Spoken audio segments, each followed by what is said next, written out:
So, the most recent episode for Season 7 of My Hero Academia is out, and we're about there. We're about to jump into the final war, and this episode is going to be the last setup for that war. And a lot of fun stuff and emotional stuff is going to be coming from this episode, so you know what? Let's just dive into my breakdown for this episode of My Hero Academia. Hey guys, how's it going? It is your boy, Manga Andrew, and I'm here to do my review and breakdown for My Hero Academia Season 7, Episode 5, titled, Let You Down. And this episode, in my opinion, was done very well. It added a few things from the manga that we really didn't get to see, a lot of cool animation to some of those scenes, but in this episode, there is some stuff from the anime that was cut that was in the manga. So there's a lot that we really need to talk about, so let's dive right into this review and breakdown. And to start off, the episode takes from chapters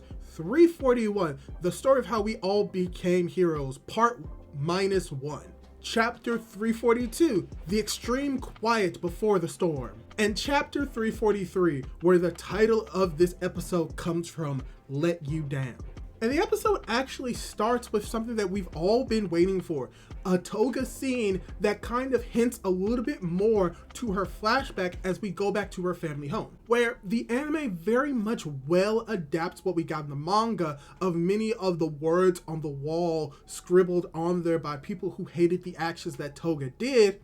as well as just the voiceover themselves adding to this quality as well. As well as just getting to see the scene where a little bit of a spoiler, or should I say forewarning for what we're about to talk about, there is a scene in both the manga and the anime where Toga, in a way, performed self-harm upon herself. And how in the manga, it is very depicted in this very disgusting, or should I say disturbing way, and it's done just as well in the anime to emphasize how disturbing this scene is. Because the animation of the blood flowing from the womb and the transitions into the flowers in the background as the dancing blood bird enters into her stomach is all directly from the manga, but animated in a way that is just both awe-inspiring yet disturbing at the same time, which is what that scene in the manga pretty much entails. And really just showing how mentally disturbed Toga is to have these thoughts and to perform these actions. This entire scene characterizes Toga as a character. But from there, we also do get to see the scene of Dabi destroying Toga's home in a way symbolically and literally separating herself from the past, as he once again gives the idea that he's doing this not to help Toga, but to hurt Endeavor, as we get a major reveal that Dabi swiped some of Twice's blood so that she herself, using her transformation quirk, to become another Sad Man's Parade. And now this is going to lead into something major that we're going to be seeing, if not in this season, within the next season towards the end of My Hero Academia. So I think that the anime really did its justice adapting those scenes from the manga into the anime, as well as the following scene when it comes to Spinner and his interaction with Tomura Shigaraki. And we do get to see that Spinner is able to see the fingers of Tomura Shigaraki retract, which is going to most likely play a role later on in the future. But we also get some characterization for Spinner, him being hyped up by Skeptic as well as All For One himself as the next stain or the next leader that is supposed to be leading the heteromorphs to a bigger and better future. And that he's going to give the call for the entirety of the riders to come in and join within this war. So it's cool that this scene includes Spinner because he's the character that has the closest relationship to Tomura. But I will say that something that the anime doesn't do, that the manga does, is have a double page spread of showing all the heteromorphs and all the characters that are going to be fighting in the war. And that is a shame that another scene of Spinner was somewhat cut, but everything else was relatively kept intact with it. So it's just that we're missing a very crucial moment that really just shows the spread and the influence that Spinner, All For One, and Skeptic have on this new world. But going from there and talking a little bit more about the villains, we actually do have a scene where we see the spies of All For One inside of the sanctuary, most likely in UA, where all the normal civilians are, where there is a slight change from the anime to the manga, where in the manga, they're both standing up, but in the anime, one is sitting down, which makes it a little bit less conspicuous that they are spies by having it this way, besides them just randomly being in a crowd standing right next to each other talking about how they're going to help All for One by getting Deku out of UA. But going in with this added scene, we also get some added action of Deku, Bakugo, as well as Shoto fighting off jailbreakers, which was not in the manga, as a cool transition from them talking about All for One and looking for All for One to them transitioning back into their dorm rooms, where eventually the plan is revealed to them about how they're going to start the war and eventually take on All for One. And while this isn't crucial, they very much adapted the scenes from the manga of the character interactions extremely well and extremely enjoyable. And I really just wanted to point out how the anime is able to faithfully adapt stuff from the manga while adding some small flourishes that really add to the actual adaptation as a whole. But as the students finally learn the plan from All Might, we actually cut over to the students beginning to leave UA. Also, there are some scenes in the manga that did not appear in the anime that could be very crucial or could be foreshadowing what's to come in this episode and later on in the story. These scenes include, such as the heroes coming together for the planning meeting, Endeavor getting a lever that is directly related to the plan, the appearance of 3 crucial characters that are going to play major roles not just in the war, but also within the next episode,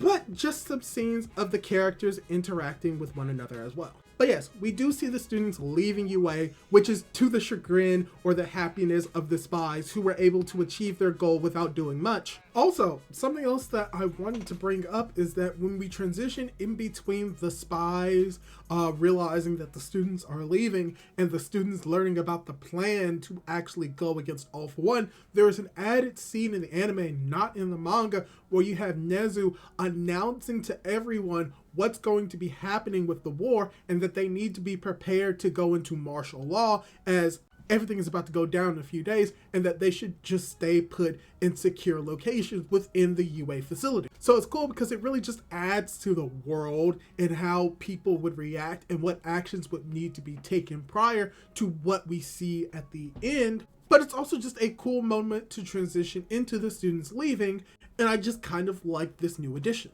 But I will say that what the anime does with a certain set of panels in the manga is not the most inventive thing in the world, but I do enjoy how we do get to see a little bit more focus on the characters that were in those panels. And while there may or may not be a lot of added stuff to this, from the manga to the anime, I just like the focus on these panels because it pretty much clarifies a few things in the panels that may not necessarily be clear on your first read through. For instance, the reveal that we get to see Uraraka as well as Jiro interacting with their parents in the manga, but we see it more clearly in the anime. But I will say that there is an added moment that in the scene of Deku and his mom coming together for a hug, in the background you'll notice Koda with his parents in the background as well, specifically his mother, and that is very interesting, especially for what is to come later on, most likely in the season. But as the students leave, they arrive at their new location, makeshift Fortress Troy,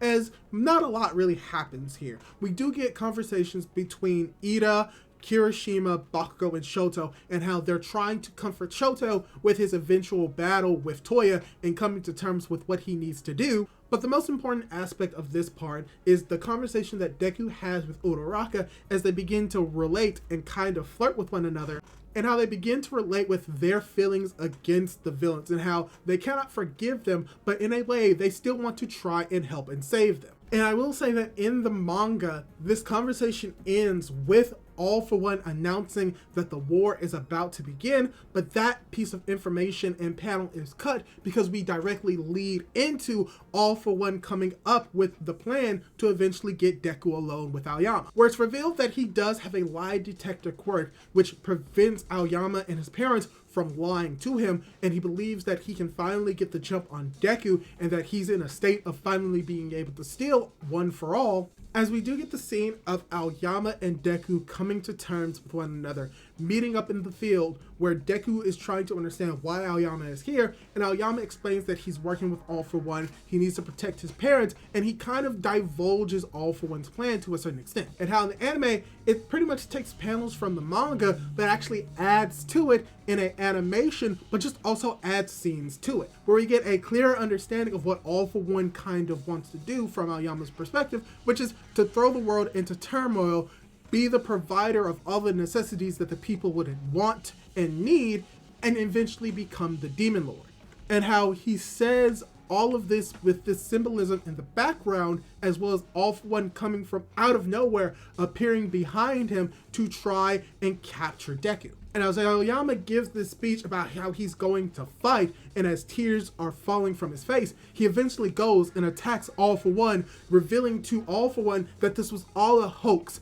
a ploy to trick All For One. And whether or not All For One knows how it's done, he believes that he has won, because he believes that the heroes are nowhere around, as we see the villains coming out of the goo-like quirk that he has, prepared to attack Deku. But behind Deku and Aoyama, they are also prepared for this, as we see the warp gate of Kurogiri. Or is it Kurogiri? It's revealed most likely to be Monoma using Kurogiri's quirk to get the heroes to the current location to eventually begin the war in earnest, as the episode ends and the opening plays. And pretty much from there, the end credit scenes are just showing that certain characters like Aoyama, such as Shinzo, such as Monoma, are going to be playing crucial parts in this final war, as well as we're going to be getting most likely some interactions between Dabi and Shoto, and some cool action from Tomura Shigaraki as well. But yeah, this is my thoughts on My Hero Academia Season 7, Episode 5.